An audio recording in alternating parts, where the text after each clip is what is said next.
What's up, football fans? I'm Emery Hunt, the czar of the playbook, and don't forget to check out and grab your copy of our 2 latest book releases, Football: A Love Story and What Did Football Teach Me? Visit our website at footballgameplan.com/books and get your copies today.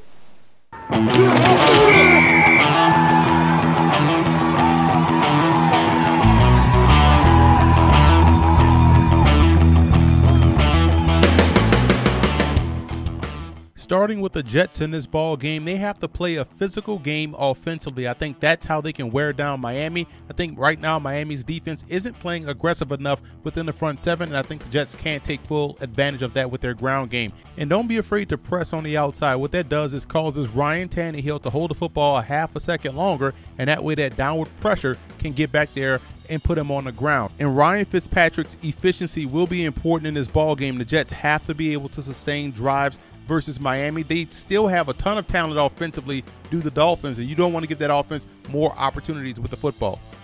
Moving over to the Dolphins in this ball game, I think versus a 3-4 defense, tight end play is going to be huge. The Dolphins have 2 good tight ends in Jordan Cameron and Deion Sims. I think those 2 guys on the field at the same time can help them get the ground game going, because you're going to expand that 3-4 defense and find those natural bubbles in the defense because of it. And also in the passing game, it puts those outside linebackers and those safeties in the bind. It could help Ryan Tannehill have even more time in the pocket to get the passing game going. And Tannehill's running ability, I would utilize that to help get Lamar Miller going on the ground, because again, Tannehill is an athlete. You can take advantage, take those cheap 3 to 4 or even 5-yard gains, and then ultimately Lamar Miller will have some room to run the football. And defensively, the front 7 has to play huge in this ball game. If they put the Jets in 2nd and long and 3rd and long situations and try to make this game a Ryan Fitzpatrick versus Ryan Tannehill game, that's a win for Miami. So their defense, their front 7 in particular, has to play well.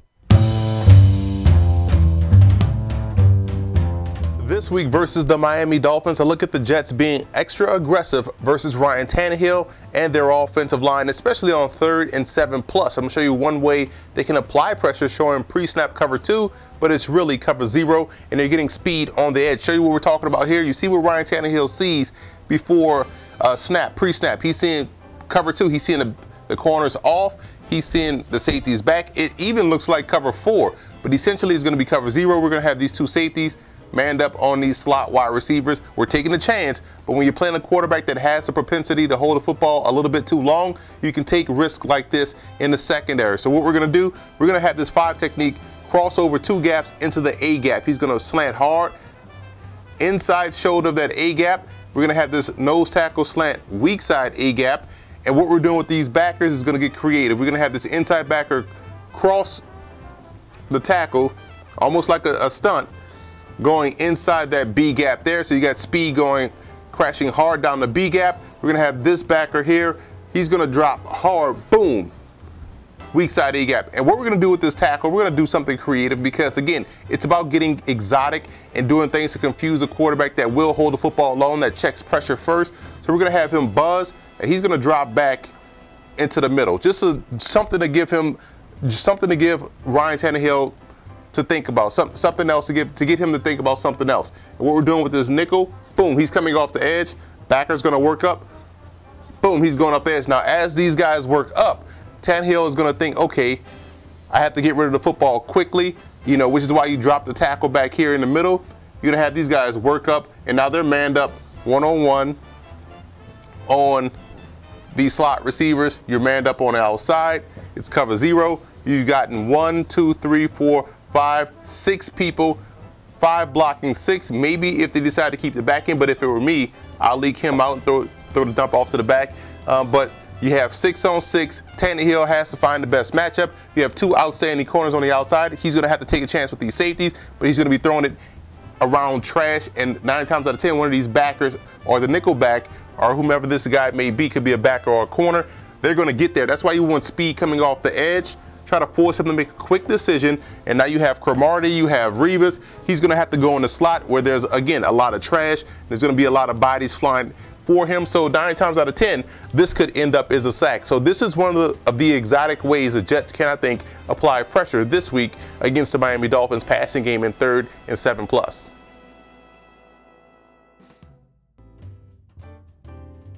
Opening up the Dolphins playbook, I saw a lack of defensive intensity, and that can't happen versus the New York Jets. You see right here, the first drive against the Jacksonville Jaguars told you a lot of what was going to happen in this ball game. The Dolphins have to do a better job starting games with the same level of intensity. You see right here on the first play, Cole Messi is blitzing on a cross blitz, and he has to get there. That's about attitude. That's about want to. You have to blitz with a purpose. He didn't, and they were able to get the pass off to complete it for a first down.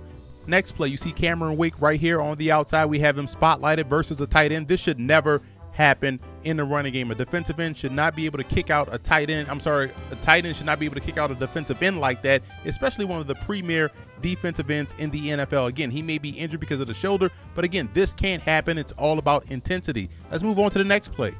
Up at the top of the screen, what is this? You can't allow yourself to get washed inside. Yes, they still made the play for a short gain. Great job by the second and third level.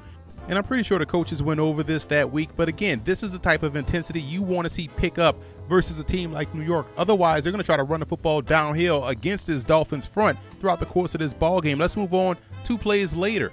You see Bryce McCain right here spot shadow. I think he tweaked his knee on the first play of the game, so I'm going to give him a little bit of a pass. But either way, you still have to be able to explode through that route and make that play. That could have been an incomplete pass, and it would have gotten Jacksonville off the field on third downs. These are the type of intensity, aggressive plays that you want to see the Dolphins be able to make this game versus New York.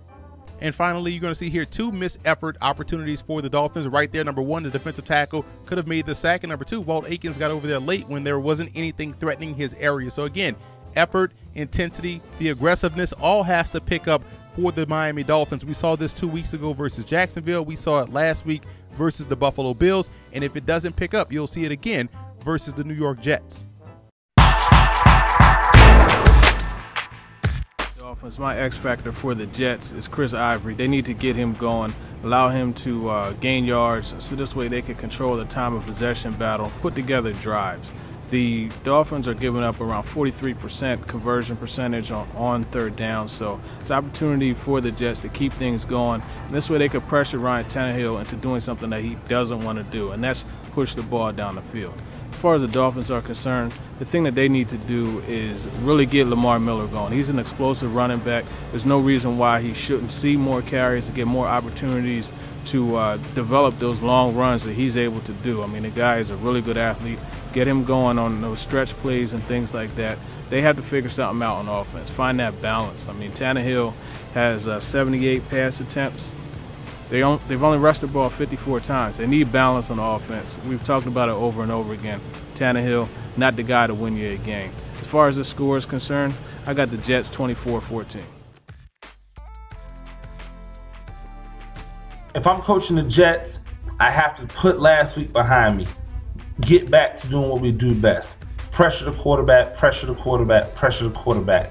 If they do that, they're going to have a lot of success versus Ryan Tannehill, who has not done well with handling pressure. If I'm Miami, I have to find a way to get Lamar Miller more involved in the game. If I'm coaching, I'm putting screen passes together. I'm throwing it to him out the backfield. I'm lining him up in the slot. I'm doing whatever I can to get him the ball quickly, take more pressure off of Ryan Tannehill, who does a lot better when you're not asking him to do more. I don't think it'll be enough. I think the Jets get back on the winning track and they win this game 27-16.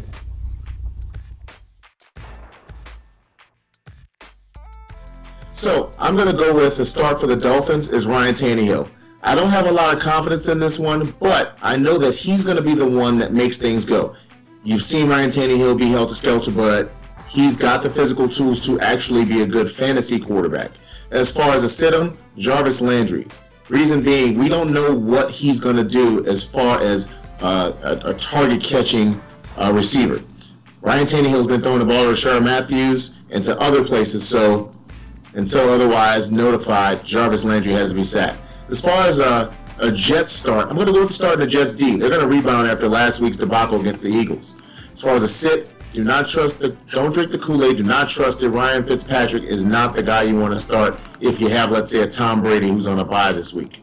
The sleeper is the Dolphins D here. I think they do rebound and keep this game low scoring, but the Jets do pull it out 19-16. I like the Dolphins in this ball game. This is still a very talented team on both sides of the ball, and I think what you'll see this week versus the Jets, the offensive passing game will get into gear, and defensively, I think they'll do a great job in slowing down and frustrating Ryan Fitzpatrick back there in the pocket. And let's recap all of our picks. I'm the lone wolf this week going with the Dolphins. Everyone else is choosing the Jets. Should be a great game out there in London. And I also want to give a huge shout out to Dolphin fan forums and Jet fan forums for always showing football game plan support.